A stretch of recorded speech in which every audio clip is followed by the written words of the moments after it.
If you follow obscure and abandoned places, you've probably heard of Picher, Oklahoma. Once a booming mining town, Picher was long in decline after mining ceased, before being slowly poisoned in a decades-long environmental catastrophe. It was designated as an EPA Superfund site in 1983 with the goal of remediating the town's toxicity, but in the 90s, they deemed the entire town uninhabitable and began buying the residents out of their land. If Picher had not been dealt enough blows already, the town was directly struck by an EF4 tornado in 2008, killing 6, injuring 150, and flattening much of the largely abandoned cityscape. I was curious, after such a wild journey, to see what remained of Picher. This is what I found.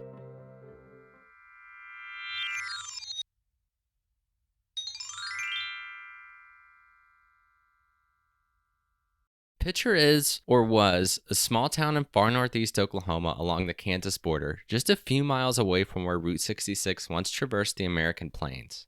Lead and zinc were discovered on this land in 1913, with mining beginning shortly thereafter, immediately springing up a community around it. The town was incorporated in 1918 with several thousand residents named for the owner of the Picher Lead Company. The town's population peaked in 1926 at over 14,000 people, and it boasted a robust downtown as well as a streetcar line connecting it to Miami in the south and Joplin, Missouri northeast. Billions of dollars of lead and zinc were extracted from Picher. At its peak, the region was the world's largest source of both metals, and Picher provided half the zinc used in World War I. Mining activity decreased starting in the late 20s, with Picher's population following suit, before ceasing entirely in 1967, leaving behind a few thousand residents and a litany of environmental problems. Thousands of abandoned mine shafts had poisoned the groundwater on which Picher relied. Sludge dredged from underground had been left in piles on raw earth, slowly seeping into the town's runoff. Tar Creek itself turned red from the constantly leaching heavy metals in Picher's soil, something that continues to this day.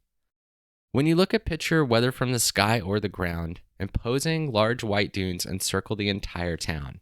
These are not sand, but rather massive tailing piles left over from the many decades of mineral extraction, some hundreds of feet tall and riddled with heavy metals that dust the town in the Oklahoma winds. There were an estimated 178 million tons of chat and sludge in Picher by the time the mines closed. There was also the danger of the underground mines themselves. The cavernous underground mines extended below much of the town, and the Army Corps of Engineers warned the residents of the possibility of collapse. Picher and 3 adjacent smaller towns were declared part of the Tar Creek Superfund site in 1983. The EPA first attempted to remedy the pollution problem and began cleaning up the chat piles. The blow that initiated the evacuation of Picher resulted from a 1994 test by the Indian Health Service that showed over 1/3 of the children in the town had unhealthy levels of lead in their blood. Testing by the EPA around daycares and schools also showed significant levels of lead and cadmium in the soil. Remediation efforts would continue, but the entire town of Picher was deemed uninhabitable by the EPA and the state of Oklahoma, and the federal government began buying residents out of their land. Many were reluctant to leave, especially at first. Some had lived in Picher for generations, and the old mines and chat piles had been part of their world as long as they could remember. But Picher's trajectory was about to get even worse. The town was directly struck by an EF4 tornado on May 10, 2008, estimated to be a mile wide at one point, and it ripped the southern half of Picher apart. Although the state government did provide emergency relief, given the ongoing buyout plan, no aid was provided for rebuilding. For many who had chosen to remain this far, it was now time to go.